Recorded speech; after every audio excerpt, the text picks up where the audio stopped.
Neat పరీక్షలో జరిగిన అవకతవకలను నియంత్రించాలని కూడా డిమాండ్ చేస్తూ నిన్న ఢిల్లీలో కూడా విద్యార్థులు పెద్ద ఎత్తున ఆందోళన చేశారు. దానిలో భాగంగా కూడా అసలు వారిపై కూడా దాడిని ఖండిస్తూ ఈ రోజు నల్గొండ జిల్లా కేంద్రంలో ఉన్నటువంటి లాయర్లు మొత్తం కూడా నల్ల బ్యాడ్జ్ ధరించి కూడా నిరసన కార్యక్రమం తెలుపుతున్న పరిస్థితి కనపడతాం. మనం విజువల్లో నల్గొండ జిల్లా కేంద్రంలో లాయర్లు మొత్తం నిరసన కార్యక్రమం. అబ్బో, ఇక్కడ కేజీ చీరలు కొంటే అర కేజీ చీరలు ఫ్రీ అంట. మంగళ్య షాపింగ్ మాల్, కేజీల్లో సేల్, టన్నుల్లో ఆనందం.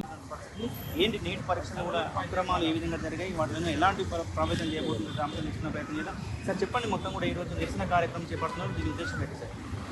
ఈరోజు నిరసన కార్యక్రమం యొక్క ప్రధాన ఉద్దేశం ఏంటంటే, నిన్న ఢిల్లీలో విద్యార్థులు న్యాయమైన సమస్యల కోసం పోరాడుతూ ఉంటే కేంద్ర ప్రభుత్వం మొండి వైఖరితోటి వ్యవహరిస్తూ విద్యార్థులపై లాఠీచార్జ్ చేసి అమానుషంగా లాఠీచార్జ్ చేయటం, నీట్ పరీక్షలలో నష్టపోయినటువంటి విద్యార్థులందరూ కొందరు ఆత్మహత్యలు కూడా చేసుకున్నటువంటి పాల్పడ్డారు. దానికి వ్యతిరేకంగా అక్కడ జరుగుతున్నటువంటి విద్యార్థి ఉద్యమానికి మా వంతు సంఘీభావంగా తెలియజేస్తా ఉన్నాం. అదేవిధంగా విద్యార్థులు న్యాయమైన పోరాటాలు చేస్తున్నప్పుడు కేంద్ర ప్రభుత్వం వెంటనే సమస్యను పరిష్కరించాలి. విద్యార్థులు చేసినటువంటి న్యాయమైన డిమాండ్ ఏంటంటే, కేంద్ర విద్యాశాఖ మంత్రి వెంటనే రాజీనామా చేసి విద్యార్థి లోకానికి క్షమాపణ చెప్పాలని అక్కడ డిమాండ్ చేస్తూ ఉన్నారు. సార్ మొత్తం కూడా మీరు చెప్పండి, సీనియర్ లాయర్గా ఉన్నటువంటి ఇట్లాంటి పునరావృతం కాకుండా ఎట్లాంటి చర్యలు తీసుకుంటే బాగుంటుందని మోడీ గవర్నమెంట్కు ఏ మాత్రం ప్రజాస్వామ్యం పైన కానీ భారత రాజ్యాంగం పైన కానీ ఏ మాత్రం అభిమానం ఉన్నా గౌరవించినా తక్షణమే గత 22 రోజులుగా ఢిల్లీ కేంద్రంగా ధర్నా నిర్వహిస్తున్నటువంటి అది శాంతియుతంగా ఏం డిమాండ్ వాళ్ళది, నీట్ పేపర్ లీకేజ్కి బాధ్యులైనటువంటి కేంద్ర మంత్రి విద్యాశాఖ మంత్రి ధర్మేంద్ర ప్రసాద్ను రాజీనామా కోరుతూ శాంతియుతంగా చేసిన వారిపైన సోనం సారును ఏ మాత్రం ప్రజాస్వామికబద్ధంగా కాకుండా భగ్నం చేసి కిడ్నాప్ లాగా ఎత్తుకుపోయారు. ఇది ప్రజాస్వామ్యం అవుతుందా? ఈ భారతదేశ ప్రజలందరూ కూడా దీన్ని ఖండించినారు. వెంటనే ఈ పార్లమెంటు సమావేశంలోనే విద్యాశాఖ మంత్రిని సస్పెండ్ చేయాలని చెప్పి కేంద్ర గవర్నమెంట్ను డిమాండ్ చేస్తున్నాం. విద్యార్థులు నిర్వహిస్తున్నటువంటి ఈ మహా గొప్ప ఉద్యమానికి న్యాయవాదులుగా భారతదేశంలో ఉన్న ప్రతి న్యాయవాది దీంట్లో పాల్గొనాలి, మద్దతు తెలపాలి. ఏది ఏమైనా కూడా విద్యాశాఖ మంత్రి రాజీనామా చేసేంత వరకు ఈ పోరాటం ఆగదని, యావత్ ప్రజానీకం విద్యార్థుల వెంట ఉంటుందని చెప్పి కేంద్ర ప్రభుత్వాన్ని హెచ్చరిస్తుంది. సార్ ముఖ్యంగా మీరు చెప్పండి సార్, విద్యార్థుల పట్ల లాయర్లు కూడా ఈరోజు నిరసన కార్యక్రమం తెలిపిన పరిస్థితి వారికి మద్దతుగా ఉంటుందా, ఎట్లా ఉండబోతుంది సార్? మొత్తం ఇవాళ విద్యార్థులు చేస్తున్నది చాలా న్యాయమైన డిమాండ్. గత కొంతకాలంగా కేంద్ర ప్రభుత్వం ఏదైతే మరి జాతీయ స్థాయిలో ఈ కాంపిటేటివ్ ఎగ్జామ్స్ నిర్వహిస్తూ ఉన్నారో వాటన్నింటిలో కూడా అవకతవకలు జరుగుతూ ఉన్నాయి. దాంట్లో భాగంగా నేటు ఇవాళ మొదటిసారిగా కాదు, గతంలో కూడా చాలాసార్లు లీకేజ్ అయిన సమస్య మనం చూస్తూ ఉన్నాం. అందుకనే దాని మీద ఏదైతే అవకతవకలు జరిగాయో వాటి మీద విచారణ జరిపించాలని, అదేవిధంగా దానికి బాధ్యులైన మరి కేంద్ర విద్యాశాఖ మంత్రి బర్తరఫ్ చేయాలని వాళ్ళు డిమాండ్ చేస్తూ శాంతియుతంగా మరి గత 22 రోజులుగా మరి అక్కడ నిరాహార దీక్ష చేస్తున్న సందర్భంలో మరి కావాలని ఇవాళ వాళ్ళు అడుగుతున్నది ఏంటిది, వాళ్ళు జస్ట్ రాజీనామా చేయమని అంటూ ఉన్నారు. అది పెద్ద ఆర్థిక సమస్య కూడా కాదు.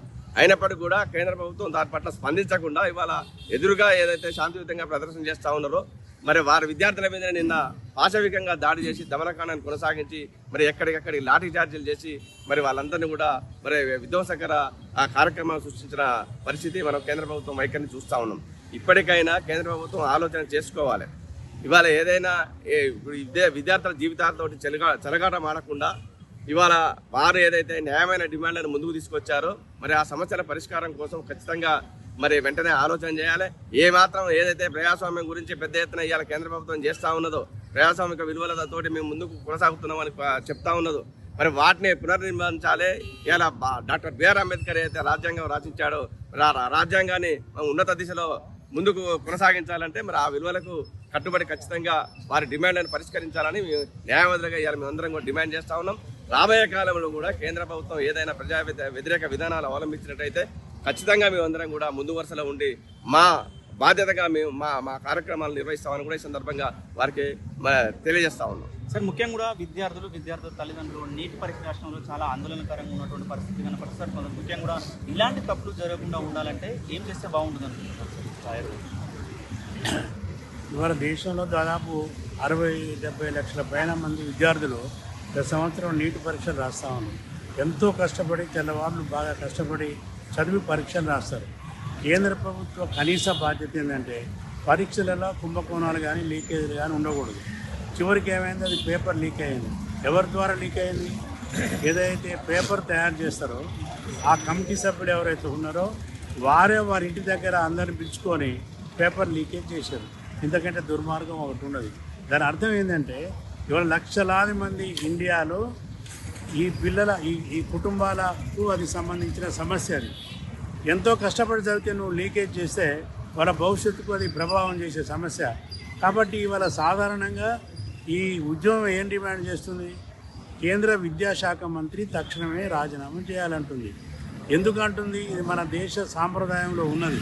వెనకటికి లాల్ బహదూర్ శాస్త్రి రైల్వే యాక్సిడెంట్ జరిగితే దానికి స్పందించి ఆయన రాజీనామా చేశాడు. అదే రకంగా ఇవాళ ఎంతోమంది విద్యార్థుల సమస్య కాబట్టి, పేపర్ లీకేజ్ కాబట్టి, అదే రకంగా సింపుల్గా విద్యామంత్రి రాజీనామా చేయమంటుంది. దీంట్లో ఏమైనా ఆర్థిక సమస్య ఉన్నదా? లేదు. దానికి ఎందుకు కేంద్ర ప్రభుత్వం మన ప్రధానమంత్రి ఆలోచన చేస్తలేడో మనకేం అర్థమవుతలేదు. ఇప్పటికైనా ఆలోచన చేసి ఆయన బర్తరఫ్ చేయాలి, ఆయన తొలగించాలి. శాంతియుతంగా విద్యార్థులు పార్లమెంటుకు ప్రదర్శనగా పోతున్నారు. శాంతియుత ప్రదర్శన అది. వాళ్ళ మీద అమానుషమైన దాడి చేసి లాఠీచార్జ్ చేసి చాలామందిని గాయపరిచారు. అంతకుముందే ఎన్నో కుటుంబాలు పిల్లలు ఇవాళ ఆత్మహత్యలు చేసుకున్నారు.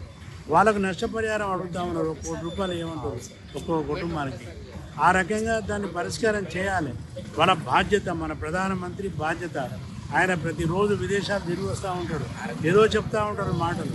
కానీ ఢిల్లీలో జరిగే ఈ యొక్క ముఖ్యమైన సమస్య మీద ఆయనకు తీరిక దొరుకుతలేదా?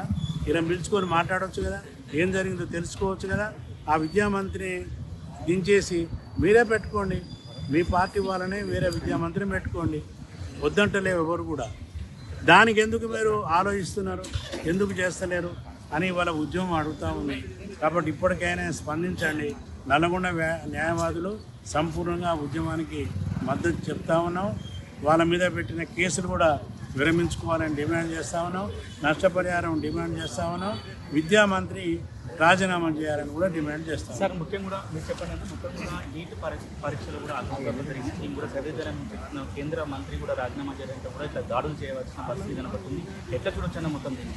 ఈరోజు దేశ యువత ప్రధానంగా వాళ్ళ యొక్క న్యాయమైనటువంటి డిమాండ్ను ఈరోజు ఈ దేశ ప్రజల ముందు పెట్టిర్రు. మాకు నీటి పరీక్షల లోపల అవకతవకలు జరిగినాయి. ఈ దేశంలో ఉన్నటువంటి కేంద్ర ప్రభుత్వం, ఈ దేశంలో ఉన్నటువంటి విద్యాశాఖ మంత్రి పేపర్ లీకేజ్ చేసి పేపర్ లీకేజ్ని చాలామంది అమ్ముకున్నారు. కాబట్టి దానిపైన సమగ్రమైన విచారణ చేసి బాధ్యులపైన చర్యలు తీసుకోవాలని చెప్పేసి గత కొన్ని రోజులుగా విద్యార్థులు ఒక న్యాయమైనటువంటి డిమాండ్ను ముందుకు తీసుకొస్తుంటే దాన్ని పరిష్కరించకుండా, ఆ విద్యార్థులు లేవనటువంటి న్యాయమైనటువంటి సమస్యను పరిష్కరించకుండా ఈ కేంద్ర ప్రభుత్వం తన నియంతృత్వ విధానాలను, తన యొక్క ఫ్యాసిస్ట్ విధానాలను ఈరోజు బహిర్గతం చేసి విచక్షణారహితంగా దాడులు చేయటువంటిది ఒక అమానుషమైనటువంటి చర్యగా నల్లగొండ న్యాయవాదులుగా భావిస్తూ ఉన్నాం. నిజంగా ఈరోజు యువత గొంతమ్మ కోరికలు ఏం కోరలే. మాకు ₹1,00,00,000 కేటాయించమని చెప్పేసి అడగలే, లేదా మాకు నిధులు ఇవ్వమని అడగలే.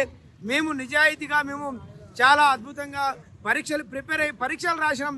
మా పరీక్షలకు మాకు న్యాయం చేయకుండా పేపర్ లీకేజ్ జరిగింది, దానిపైన విచారణ చేయమన్నారు. దానికి ఆ లీకేజ్కి బాధ్యులైనటువంటి ఈ యొక్క ధర్మేంద్ర ప్రసాద్ రాజీనామా చేయమన్నారు. కాబట్టి మరొక కోరిక కోరలే. కానీ ఈ దేశ ప్రభుత్వం, ఈ నరేంద్ర మోడీ, ఈ అమిత్ షాలు ఈ దేశ యువత పైన పాశవికంగా ఆటవికమైనటువంటి దాడులు చేస్తూ ఉన్నారు. ఇది ప్రజాస్వామ్య దేశం లోపల, ఒక రాజ్యాంగం ఉన్నటువంటి ఈ దేశం లోపల ఇలాంటి దాడులు సరికాదు. తక్షణమే ఈ దేశ యువతకు మీరు క్షమాపణ చెప్పాలి. ఆ బాధ్యులైనటువంటి ధర్మేంద్ర ప్రసాద్ రాజీనామా చేయకపోతే మంత్రివర్గం నుంచి బర్తరఫ్ చేయాలని చెప్పేసి డిమాండ్ చేస్తూ ఉన్నాం. ఎందుకంటే ప్రజాస్వామికబద్ధంగా ప్రజలు ఎన్నుకున్నటువంటి విధానం ద్వారా మీరు ఎన్నికయ్యారు. ప్రజాస్వామికబద్ధంగా వ్యవహరించాలి తప్ప ఇలాంటి నియంతృత్వ విధానాలు అమలు చేయొద్దని చెప్పేసి కేంద్ర ప్రభుత్వాన్ని, నరేంద్ర మోడీని, అమిత్ షాని హెచ్చరిస్తూ ఈ దేశ యువతకు క్షమాపణ చెప్పాలని చెప్పేసి బాధ్యులైన పైన చర్యలు తీసుకోవాలని చెప్పేసి డిమాండ్ చేస్తా ఉన్నాం. రైట్. ముఖ్యంగా ఒకటే చెప్తున్న పరిస్థితి, ఏదైతే నీట్ ప్రవేశ పరీక్షలు కూడా అవకతవకలు జరిగాయి, వాటి అన్నిటి కూడా సరి చేయాలని కూడా పెద్ద ఎత్తున కూడా ఆ ధర్నా కార్యక్రమాలు నిర్వహిస్తున్నటువంటి పరిస్థితి. అందులో భాగంగానే నిన్న శాంతియుతంగా ఆ పార్లమెంట్కి వెళ్తున్న వారిపై కూడా దాడి చేయడం అభిమానుషంగా వీళ్ళు భావిస్తున్నటువంటి పరిస్థితి కనపడుతుంది. వారు ఒకటే డిమాండ్ చేస్తున్నటువంటి పరిస్థితి కానీ ఎంతో చదువుకొని ఎంతో ఉన్నత స్థాయికి వెళ్ళిన ఉద్దేశంతో కూడా పరీక్షలకు ప్రిపేర్ అయ్యి కూడా చేసినప్పుడు ఇట్లా నీట్ ప్రవేశ లీకేజ్ కావడం వల్ల కూడా చాలా విద్యార్థుల తల్లిదండ్రులు కూడా పెద్ద ఎత్తున ఆందోళనలో ఉన్నారని కూడా వీరు చెప్తున్న పరిస్థితి. మొత్తం కూడా విద్యార్థులకు ఎప్పటికీ మేము న్యాయపరంగా కూడా అందుబాటులో ఉంటామని కూడా నల్గొండ జిల్లాకు సంబంధించిన లాయర్ చెప్తున్న పరిస్థితి కనపడుతుంది. వీడియో జర్నలిస్ట్ కృష్ణతో అచ్యుత్, RTV, నల్గొండ.